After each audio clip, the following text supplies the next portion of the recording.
Today, some medical and dentist offices were able to reopen. Each office has to have enough personal protective equipment to cover 2 weeks and follow CDC guidelines on sanitation. They also have to decrease their caseload in order to maintain social distancing measures in waiting rooms and other areas of the office. St. Charles says it'll only be able to resume about half of the number of surgeries doctors were performing before the pandemic in order to keep 20% of its beds open for COVID-19 cases. There are no new COVID-19 cases in Deschutes or Crook counties. Warm Springs is reporting a total of 10 cases. There are nearly 69 new confirmed cases statewide and one more death. For the first time in 75 years, the Crooked River Roundup has been canceled.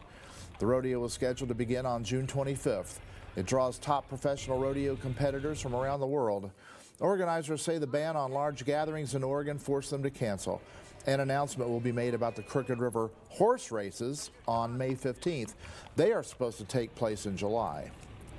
Tonight we're asking when you think large gatherings should be allowed again.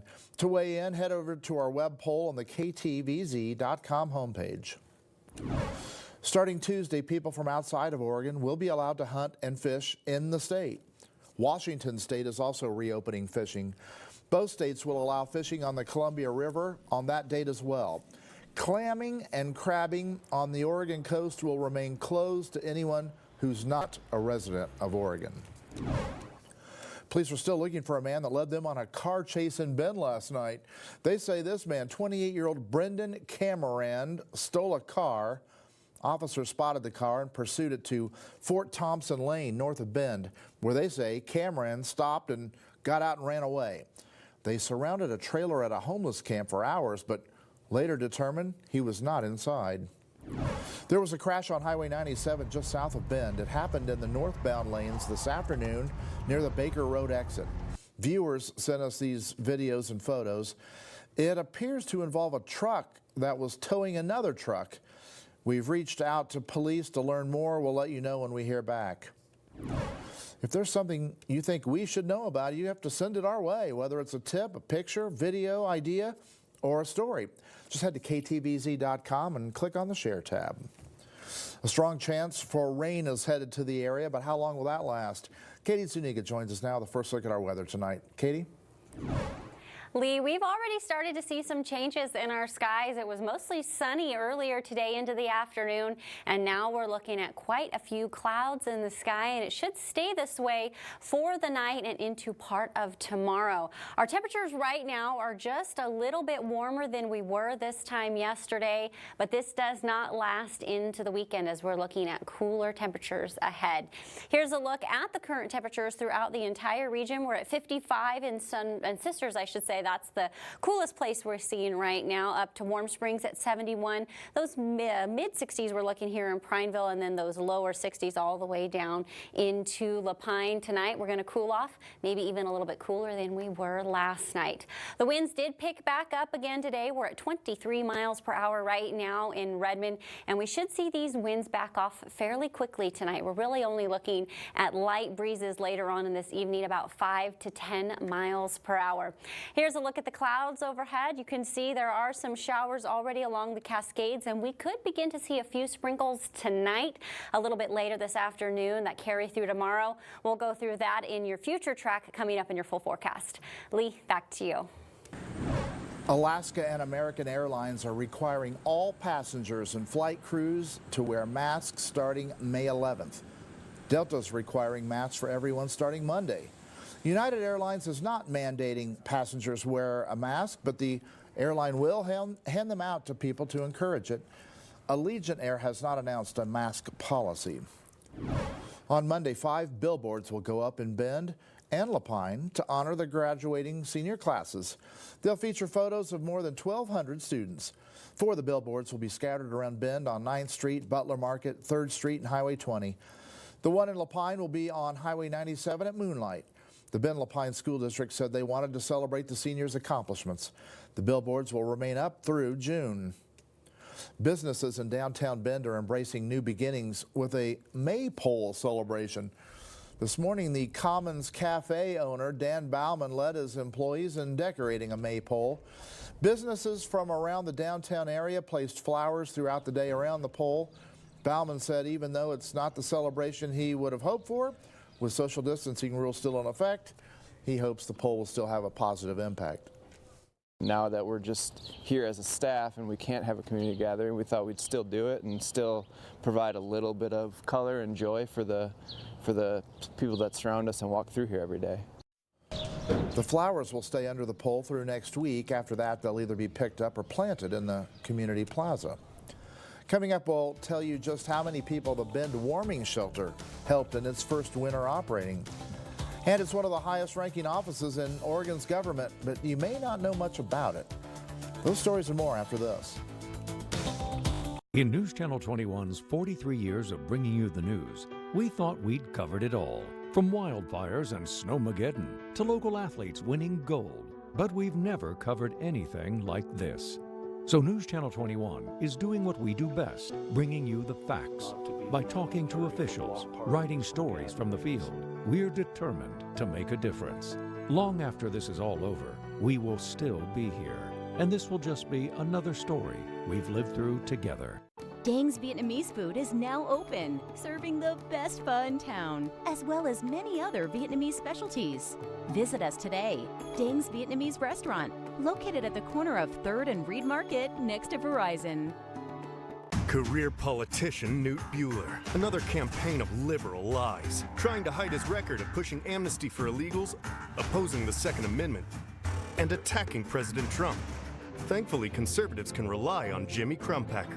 Jimmy will secure the border, protect the Second Amendment, and support President Trump. Jimmy CRUMPACKER, the businessman and conservative Trump needs to build the wall and restart the economy. Conservative, Trump backer, Jimmy CRUMPACKER for Congress. I'm Jimmy CRUMPACKER, and I approve this message.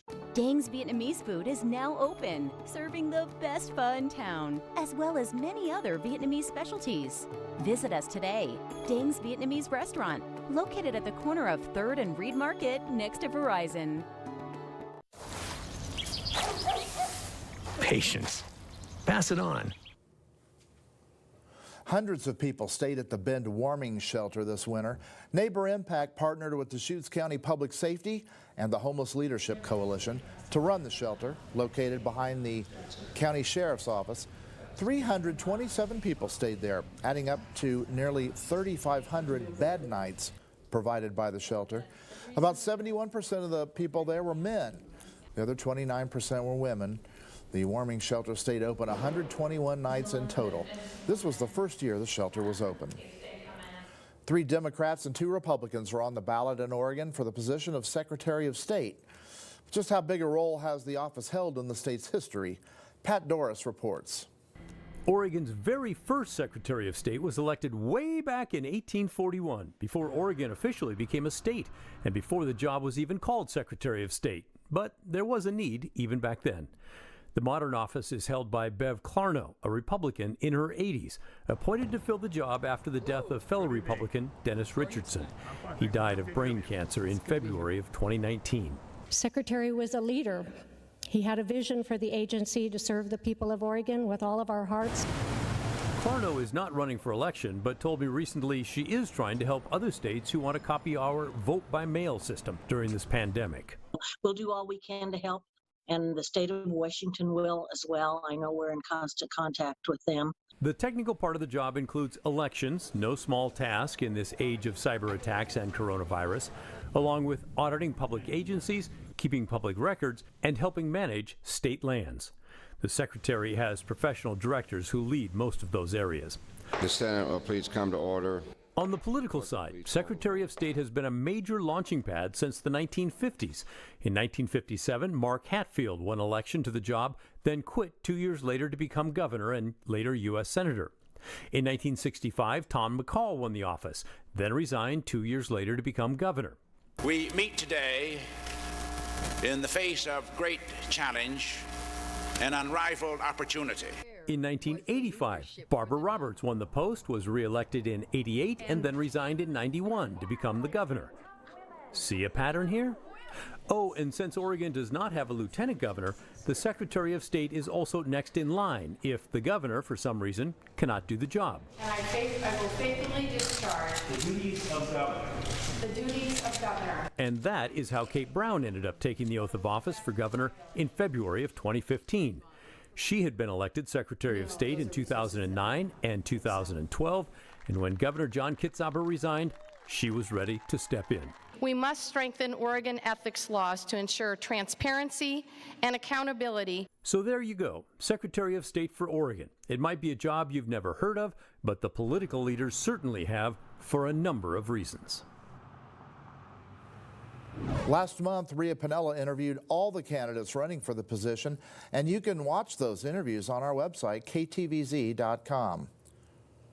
Hundreds of people across the state took part in a virtual concussion conference through the Center Foundation here in Central Oregon. The Center Foundation typically holds these concussion-focused meetings every 3 years. The goal is to update educators, clinicians, therapists on the latest information about concussion management. They want to deliver the best possible medical care for people with concussions. One of the key things that we're trying to stress is that concussions need to be diagnosed appropriately with the best tools and evidence-based medicine that are available now. It's not an easy diagnosis to make because a lot of times people look normal, they have normal CT scans or MRIs, so how do you diagnose that concussion? And then once you've made a reasonable diagnosis, what's the best management to try to help those symptoms come under control and allow people to return back to school and work as quickly as possible? The Center Foundation has been holding these types of meetings for the last 15 years.